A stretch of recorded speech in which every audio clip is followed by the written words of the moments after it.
wants stability. These schools want stability. So for us to have that, I appreciate to have the time to plan for that.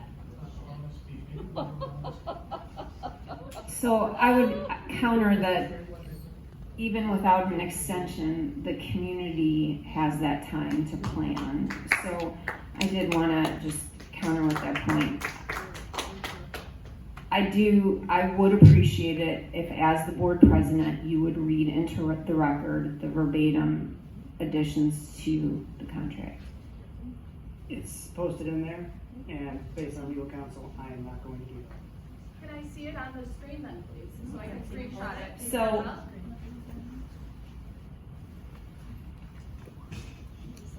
So one thing I would bring to fellow board members' attention is there is exactly 67 days before the next Board of Education election. There is 18 months until the current contract for the superintendent expires. And I don't believe it's a jump to make logically that this particular board and the future board may not have alignment as it results to the leadership in the district.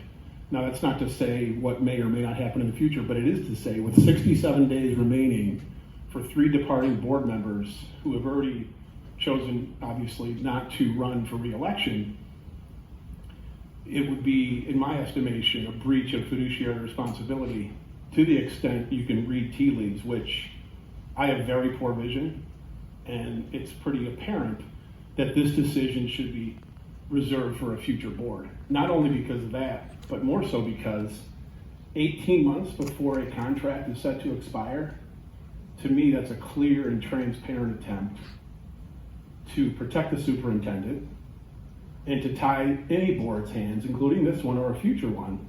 And it's also anomalous to champion policy 18 months in advance. So I do encourage the board to vote no, if for no other reason besides the clear fact that it's an inappropriate measure for this board to consider at all. And doing so would be your legacy, which, factoring some of these things into account, to me, it's very clear what this board is doing. Similar measures were taken before I was elected in 21 in the lame duck session and a few months prior with a different extension.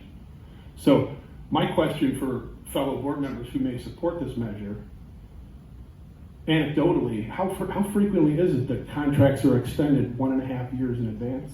By 1 month. So For 1 month. I'll say this here when you mentioned the term lame duck session. Just because there's an election in April, it doesn't mean we stop doing our job. We'll be doing the work of the board up until I leave and walk out of here.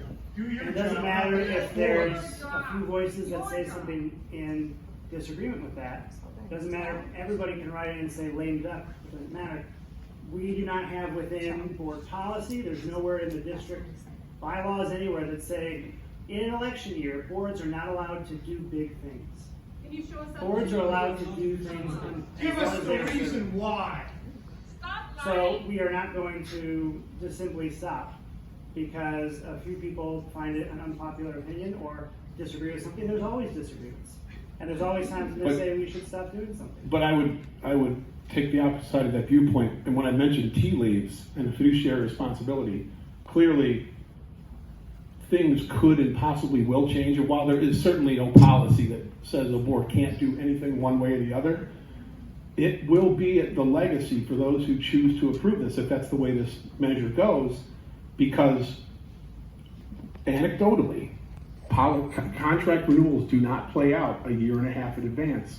And if you're interested in a solid, rock solid legacy for your service, you very well may want to kick the can to the next board, because if you consider the language, the exclusionary language as it relates to the Valbrun incident, and you factor in it's a 1.5 years in advance, anyone who can't see it's a clear attempt to protect and tie hands of board members is blind. So All right, now, I gotta say something.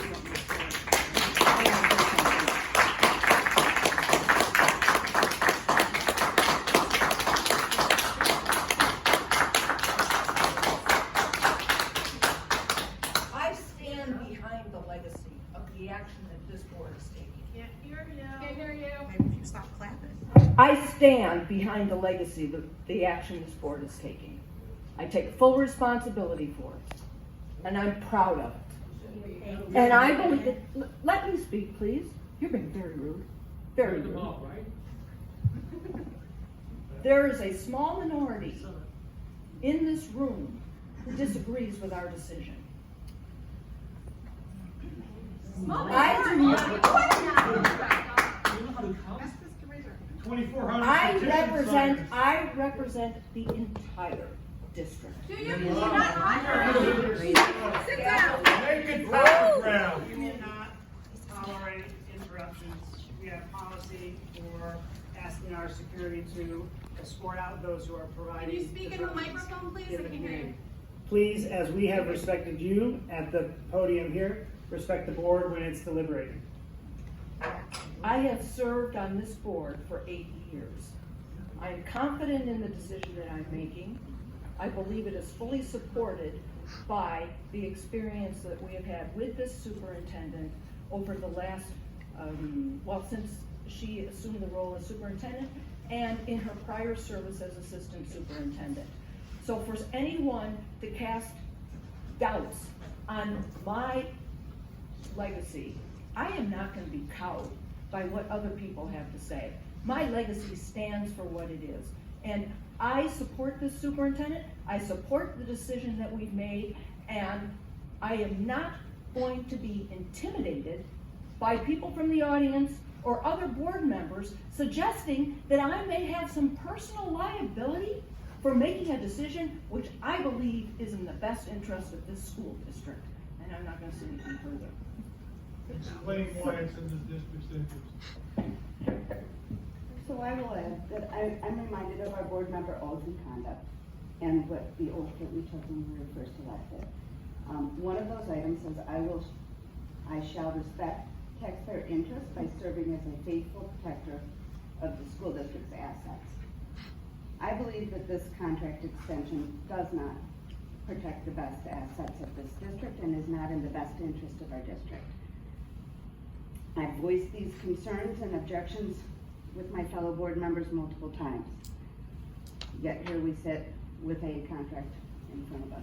So with that, I ask you, how does this benefit the district? If you can articulate that for me. So I will just speak briefly about Cynthia's comments. And I do agree with you, Cynthia, that having the additional time to conduct a proper search, hire a search firm. I know people can laugh, and that's fine, but that didn't occur the previous time, and that was something that people were asking for, and that's all fine.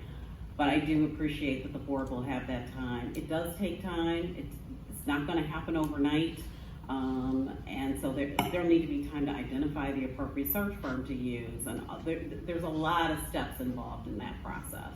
So those are my comments. So I don't have much additional to add, but I did want to circle back to one of the comments that was made by an audience member who I think has left, but she talked about care and loyalty and how the board and their role must act in the best interest of the entity and act as fiduciaries of the district. And at this time, I feel that approving this contract violates our fiduciary responsibilities to the district and to the taxpayers and to the parents that sacrifice to live in this district for the schools and for the students and for everybody that is a part of District 86. And so for that reason, I cannot support it at this time.